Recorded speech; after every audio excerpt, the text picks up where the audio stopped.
여기서 또 조금 더 어려운 얘기를 좀 하겠습니다. 어, 앞에서 했던 거는 내가 찾고 싶은 어떤 디지로커스가 어디 있는지 찾기 위해서 다른 딱 하나의 마커 로커스, 위치를 알고 있는 하나의 마커 로커스와 그 언노운 로커스, 디지로커스 사이에 링키지를 한 투 포인트 링키지 전략이 있습니다. 그래서 만약에 제가 세타 값이 뭐 얼마로 추정된다, 뭐 0.288로 추정된다. 그럼 세타 값이 0.88이라면 D 값 몇 센티모가인지 계산할 수 있죠. 그러면 대략 왼쪽인지 오른쪽인지 모르지만 여기서 한 이 정도 또는 이쪽에 떨어진 곳에 위치할지도 모른다. 이렇게 이 정도만 나옵니다. 근데 실제적으로는 그렇게 딱 마커를 하나만 쓰는 게 아니라 여러 개 마커를 쓰게 되고요. 이 여러 개 마커 정보를 가지고 그 제가 찾고자 하는 질병 유전자의 위치를 추정하게 됩니다. 그러니까 얘와의 관계도 봐야 되고 얘와의 관계도 봐야 되고 얘와의 관계도 봐야 되고 다의 관계를 다 봐야 되는 거죠. 그럼 투포인트 링키지 여러 번 반복하면 되지 않느냐? 뭐 그렇게 할 수도 있지만 그보다 더 정확하게 하는 방법이 있습니다. 제가 앞에서 그래서 우리는 어떤 임의의 가계도가 있고 그 가계도에서 마커 지노타입이 있을 때 내가 찾고자 하는 어떤 디지로커스와 그 마커들 사이 세타값이 0.5, 즉 그 디지즈는 이 마커 로커스들과 전혀 무관하게 인디펜던트하게 유전된다는 가정을 가지고 이 가계도, 그런 가정하에서 이런 가계도의 분포가 나타날 확률을 계산하고, 그 다음에 임의 세타 값을 하나씩 줍니다. 임의 세타 값이란 건 뭐냐면 제가 이 웹에서 이 디지 로커스가 여기 있을 가능성, 여기 있을 가능성, 여기 있을 가능성을 다 하나씩 찍는 거예요. 그러니까 하나씩 다 아무데나 임의로 찍습니다. 그러니까 일정한 간격으로 할 수도 있고 여기 찍어요.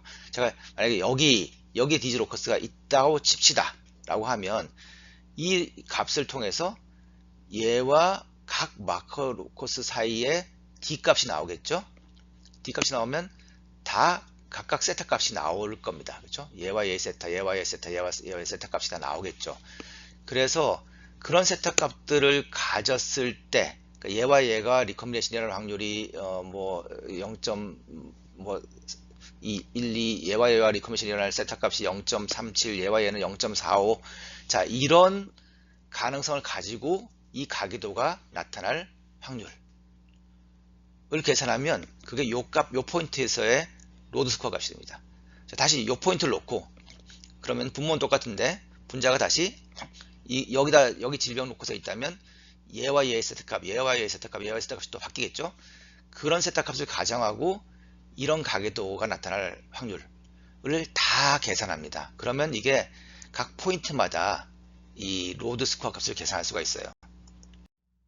이런 분석 방법을 멀티 포인트 링키지 어널리시스라고 합니다.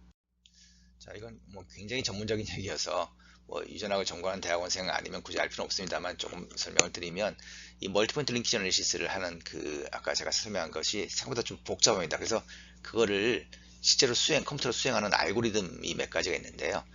그 엘슨 스투어트 알고리즘, 랜더그린 알고리즘 이 두 가지 대표적인 예인데 이건 실제로 정확하게 모든 계산을 다 합니다. 전부 다 모든 가능성을 다 계산해서 이 세타 값에 따른 이제 로드 스코어를 계산하는데요.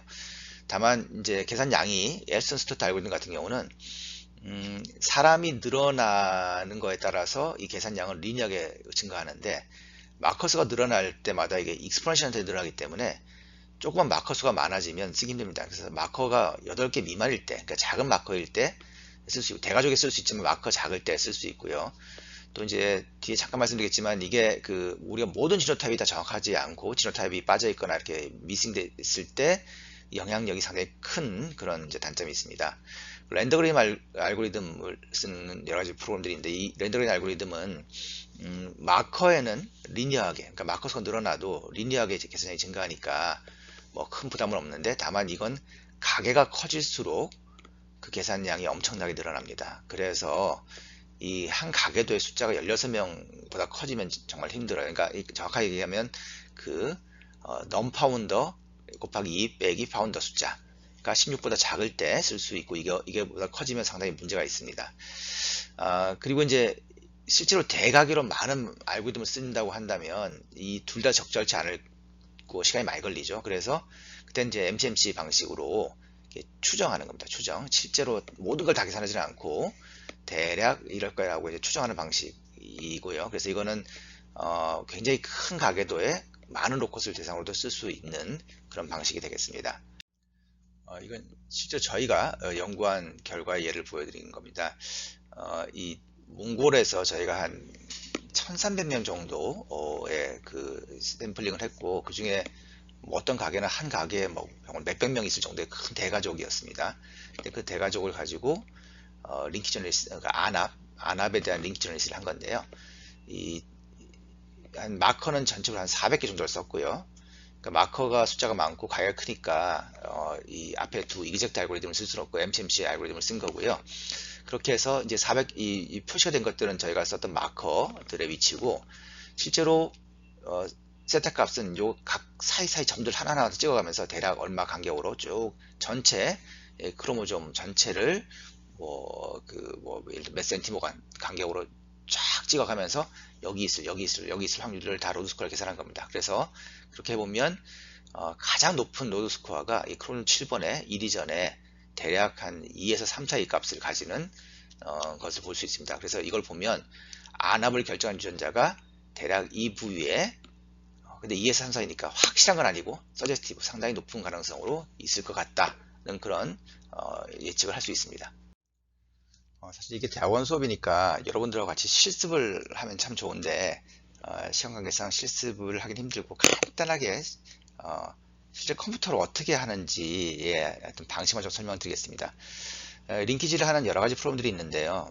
그 중에 하나가 이제 머를린이라는 프로그램입니다. 이 앞에서 얘기했던 랜더그린 알고리즘을 쓰는 프로그램이고 굉장히 간단해요. 그래서 여러분들 여기 이 홈페이지에 아베카시스 박사가 개발한 건데요. 여기 홈페이지 가서 다운받으시면 그냥 윈도우에서 따로 설치도 할 필요 없이 그냥 다운받아서 바로 쓰실 수가 있습니다. 여러분들이 어떤 링키 저널리시스를 컴퓨터로 하려면 먼저 이 가계도의 가계 정보를 입력해야 되겠죠. 이런 가계도를 과연 어떻게 입력할 수 있을까요? 전통적으로 패드 파일이라는 형식의 가계도 형식이 있습니다. 텍스트 파일인데 이렇게 표시합니다. 요 형식 여러분 좀 알아두시면 좋을 것 같아요. 약간 관례적으로 쓰는 건데요. 텍스트 파일의 첫 번째 칼럼은, 그러니까 이제 이 각 줄은 각 한 사람씩을 얘기하는데 꼭 누가 누구인지 몰라도 됩니다. 어쨌든 한 사람씩을 쓰는 거고요. 순서 관계없이 한 명씩 쓰는 거고요. 그 다음에 이 첫 번째 컬럼은 대개 이 가계 번호입니다. 그러니까 이런 가계도가 여러 개 있으면 가게마다 별도의 가계 번호 또는 아이디가 있는 거죠. 그 다음에 같은 가계도 내에서 이 각 사람이 가진 고유 아이디가 있을 수 있습니다. 이 고유 아이디를 쓰고요. 그 다음에는 세 번째와 네 번째 컬럼은 이 특정 인디비주얼의 부모가 누구냐 하는 겁니다. 부모가 누구냐. 그러니까 예를 들면 이제 이 사람이 지금 1번인데요. 이 사람은 이 가게에서 파운더죠. 그러니까 파운더는 특징이 뭡니까? 부모를 모른다는 게 파운더의 특징이지 않습니까? 그래서 부모를 모르면 0으로 표시합니다. 그러니까 부모가 모른다, 이런 뜻이고요. 그러니까 이 세 번째 컬럼이 아버지의 아이디, 네 번째 컬럼이 어머니의 아이디, 그리고 다섯 번째 컬럼은 성별입니다. 그래서 1번이 남자, 2번이 여자. 그래서 요것만 딱 보면 부모를 모르는 파운더 남자 한 명이 있다가 되는 거죠. 그 다음에 이 사람도 마찬가지입니다. 두 번째 사람은 부모를 모르는 파운더 여자다, 그런 거죠. 그 다음에 이 3번 역시 부모를 모르는 남자가 하나 있다, 이거예요. 그 다음에 요게 보면 4번, 이 4번에 아빠가 1번, 엄마가 2번인 여자다라는 뜻입니다. 그래서 요걸 딱 보는 순간 4번은 1번의 딸이고 2번의 딸이기도 하다. 그리고 1번과 2번은 부부다가 결정되는 거죠. 요 항목 하나로. 자, 그 다음 다시 5번. 이 사람은 3번과 4번의 자녀인 아들이다. 그리고 6번도 3번과 4녀의 자녀인, 5번 딸이군요. 6번은 3번과 4녀의 자녀인 아들이라 되죠. 그래서 이걸 가지고 어떻게 되죠? 3, 4번이 부부다는 걸 알 수 있고, 5, 6번이 3, 4번이 자손인 걸 알 수 있으면서 또 역시 5, 6번이 형제라는 것도 알 수 있습니다. 사실은 그래서 요거 하나만, 요 표시 하나만 가지고 이 그림을 완벽하게 재현할 수 있는 거죠. 그래서 가계도는 되게 이런 형식으로 표시하고요. 요게 이제 관례상 남아있기 때문에 혹시 여러분들이 피딩크 같은 거 돌려보시면 가계도가 아닌 그냥 일반적인 파퓰레이션들 할 때도 이런 컬럼을 써서 여기 다 영영으로 쓰고 쫙 이렇게 채워 놓습니다. 그러니까 이게 바로 일반적으로 가계도를 쓰는 표준 양식이기 때문에 그렇습니다. 흔히 그 뭐뭐.점 패드 파일에 이 가계도를 쓰는데 이 가계도에는 이 가계 정보 이외에 그 다음에 6번째, 7번째, 8번째 칼럼으로 가면서 이제 다른 정보가 들어갑니다. 이제 대개는 뭐 순서는 되게 그 다음에 이제 질병의 유무를 써서 이런 경우는 질병이 없는 사람은 1번, 있는 사람은 2번으로 표시하고 그러니까 색깔 표시가 된 거죠. 그 다음에 내가 특별히 표시하고 싶은 다른 정보들을 여기다 다 넣습니다. 자, 그리고 이 정보들이 어떤 순서로 들어갔는가는 그리고 그것이 무엇인가는 별도의 파일을 하나 쓰는데요. 베이직 그러니까 뭐뭐.점 dat 파일을 쓰는데 이 dat 여기에다가 제가 이 첫 번째 컬럼은 이게 뭐냐? 그러니까 A는 이 어펙티드 그러니까 질병이 있다 없다의 유무이다. 그러니까 A라는 건 어떤 특정 질병, 그러니까 A하고 다이비티스 이렇게 씁니다. 그러면 요 5개 컬럼은 기본이고 6번째 컬럼은 다이비티스가 있다 없다의 정보이구나 하고 이제 프로그램 해석하는 겁니다. 그 다음 T라고 쓰면 트레이트입니다. 그래서 그 다음 컬럼은 트레이트구나. 예를 들면 이게 뭐 혈당일 수도 있고 키일 수도 있겠죠. X는 모른다는 뜻이고 그러니까 재지 않았다 이고 이 5번에 뭐 예를 들면 뭐 혈당이 얼마, 6번에 혈당은 얼마다 이렇게 되는 거죠. 그래서 뭐 T 그리고 쓰고 나서 여기서 뭐 글루코스 레벨 이렇게 쓰면 되는 겁니다. 그 다음에 이런 식으로 다음 컬럼도 T 쓰고 뭐 그 다음에 뭐 하이트, 그 다음 컬럼 T 쓰고 웨이트 이런 식으로 쓰면 되는 거고요. 그 다음에 이제 마커가 들어가게 되면 마커는 M이라고 쓰고 예를 들면 M 하고 나서 뭐 무슨 뭐 RS 어쩌고저쩌고 다시 또 M 어쩌고 RS 어쩌고 하고 할 때는 이 두 컬럼씩이 그 마커 정보입니다. 그러니까 LED 두 개니까 그래서 첫 번째 컬럼 요 마커의 정보는 지노타입은 33이다. 그 다음 마커의 정보는 모른다. 그죠? 그 다음에 또 이제 이 2번도 요 마커 정보가 44고 그 다음 마커는 모른다. 이런 식으로 지노타입 정보를 추가하게 됩니다. 그 다음에 우리가 이 마커들, 위치를 알고 있는 마커들의 실제 위치, 크로모좀 위치를 알아야 되니까 그걸 뭐뭐.점 map이란 파일로 씁니다. 그래서 각 마커, 앞에 썼던 이 마커들 이름에 따라서 그 마커들이 어떤 크로모점에 어떤 포지션에 있는지 센티모간 단위로 쭉 써주면 이게 이제 마커의 위치 표시가 되는 겁니다. 자, 지금까지 했던 예는 완전한 멘델리안 디즈를 대상으로 했습니다. 근데 사실은 이제 멘델리안 디즈조차도 좀 컴플렉스 네이처를 가진다고 했죠.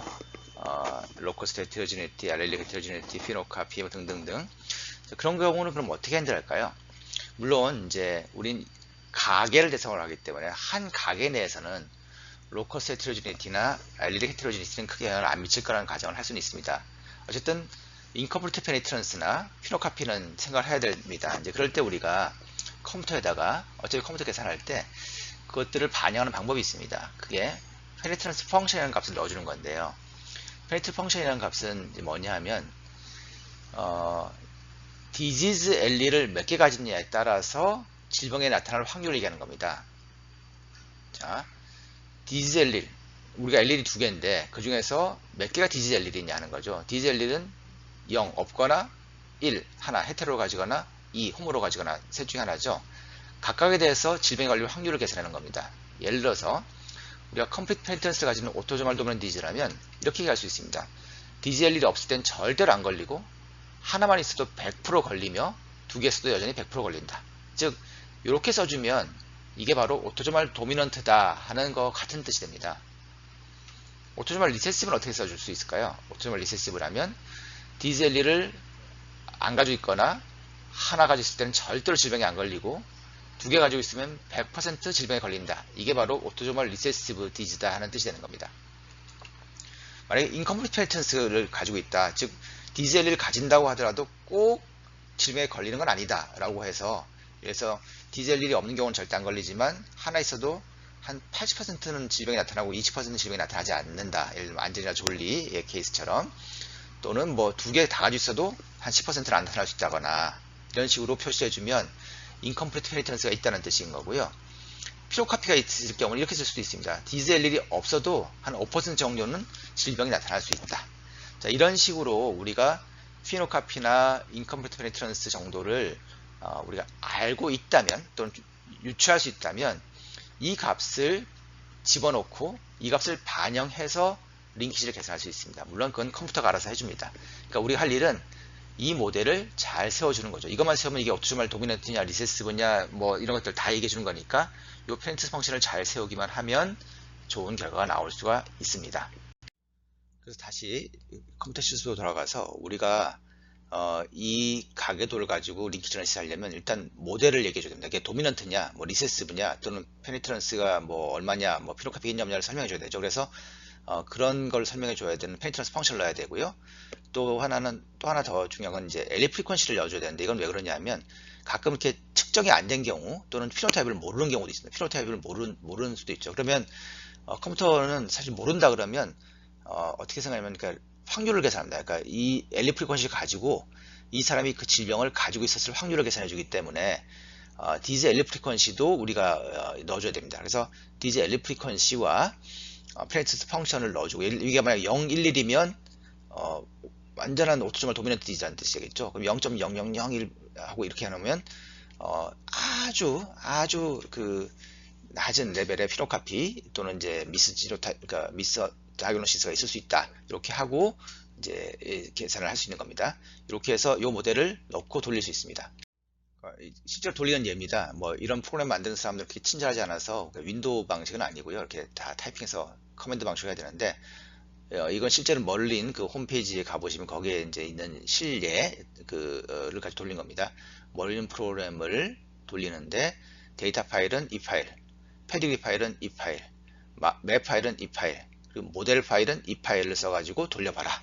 이렇게 돌리면 이런 식으로 각 이 포지션마다 그 포지션에 해당하는 로드 값, LOD 스코어가 계산돼서 나옵니다.